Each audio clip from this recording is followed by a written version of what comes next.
Selamat pagi, siang, ataupun sore Pak Audi. Perkenalkan, nama saya Vincentius Lionel Justin dari kelas 86 nomor absen 30.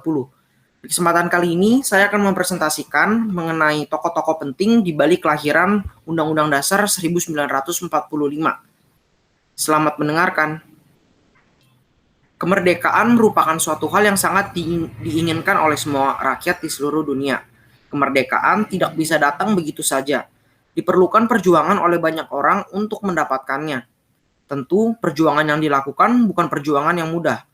Banyak orang yang negaranya masih terjajah harus mengorbankan seluruh tenaganya untuk mencapai satu tujuan, yaitu kemerdekaan. Begitu juga dengan Indonesia dulu kala. Banyak masyarakat, baik rakyat biasa atau tokoh penting, ikut berjuang mendapatkan kemerdekaan dan kebebasan hidup. Di kesempatan kali ini, saya akan menjelaskan 3 nama tokoh beserta peran dalam kemerdekaan Indonesia dan semangat serta rasa cinta tanah air yang patut diteladani oleh seluruh masyarakat Indonesia. Tokoh yang pertama, Muhammad Hatta. Muhammad Hatta atau Bung Hatta memiliki nama asli Muhammad Akhtar. Beliau lahir pada tanggal 12 Agustus 1902 di Fort de Kock atau sekarang dikenal dengan kota Bukit Tinggi, Sumatera Barat. Beliau berprofesi sebagai politikus dan pernah menjabat sebagai Wakil Presiden Republik Indonesia pertama. Peran dalam rapat PPKI atau Kemerdekaan Indonesia. 1. Sebagai Wakil Ketua PPKI. Yang kedua, mengajak tokoh Islam untuk membahas mengenai kalimat yang sensitif, yaitu ketuhanan dengan kewajiban menjalankan syariat-syariat Islam bagi pemeluk-pemeluknya agar dihilangkan dan dipikirkan lebih matang lagi. Yang ketiga, Muhammad Hatta membantu menyusun teks atau naskah proklamasi. Ia telah menyumbangkan kalimat pertama pada teks proklamasi. Semangat dan rasa cinta tanah air dan bangsa.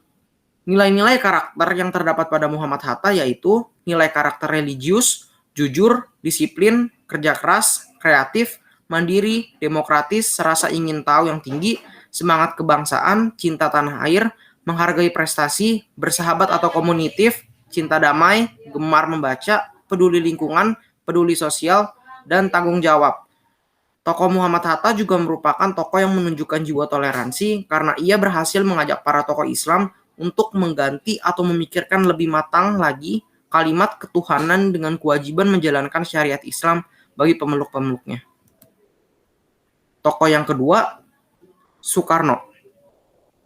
Soekarno atau Bung Karno memiliki nama asli Kusno Sosrodihardjo. Beliau lahir pada tanggal 6 Juni 1901 di Surabaya, Jawa Timur. Awalnya, beliau berprofesi sebagai arsitek dan politikus. Beliau juga pernah diangkat menjadi Presiden pertama Republik Indonesia karena keberaniannya dalam melawan penjajah serta sikap kepemimpinannya yang baik. Peran dalam kemerdekaan Indonesia. 1. Sebagai Ketua PKI sekaligus Ketua Panitia 9, Insinyur Soekarno juga menyatakan bahwa Undang-Undang Dasar Negara Republik Indonesia serta peraturan peralihan sudah sah ditetapkan. Yang kedua, sebagai proklamator, Soekarno membacakan teks proklamasi yang telah disusun sebelumnya atau dikenal dengan peristiwa Rengas Dengklok. Semangat dan rasa cinta tanah air dan bangsa. Beberapa nilai semangat dan rasa cinta tanah air Insinyur Soekarno antara lain adalah: yang pertama, meletakkan kepentingan bangsa dan negara di atas kepentingan pribadi. Yang kedua, pantang menyerah. Yang ketiga, berani dan rela berkorban untuk tanah air, bangsa, dan negara. Dan yang terakhir, berani berpendapat bahkan menentang kekuasaan penjajah demi kemajuan dan kemerdekaan Indonesia. Soekarno tidak mudah terpengaruh oleh orang asing, sehingga pendapat yang diberikan murni dari diri sendiri dan kemudian diberikan untuk keperluan atau kepentingan negara. Soekarno juga memiliki sifat yang lebih mementingkan hal-hal besar seperti negara dibandingkan dengan dirinya sendiri dan kelompok. Tokoh yang ketiga atau yang terakhir yaitu Ahmad Subarjo. Ahmad Subarjo memiliki nama lengkap Raden Ahmad Subarjo Djodjoadi Soerjo. Beliau lahir pada tanggal 23 Maret 1896 di Karawang, Jawa Barat.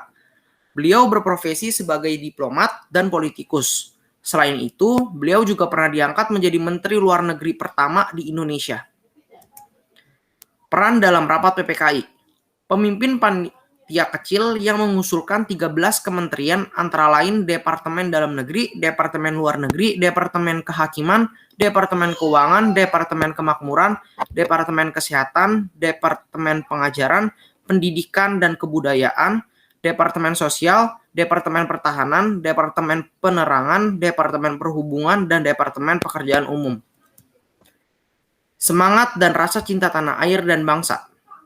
Yang pertama, Ahmad Subarjo memiliki sikap tekun, gigih, dan serius.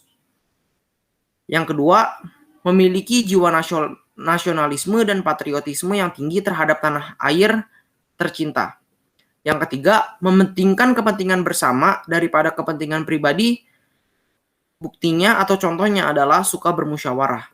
Yang keempat, memiliki jiwa toleransi yang tinggi. Yang kelima, berpikir cerdas, luas, dan kritis terhadap kemerdekaan Indonesia. Sekian presentasi dari saya. Terima kasih Pak Audi karena telah menyaksikan dan mendengarkan presentasi milik saya. Tuhan memberkati.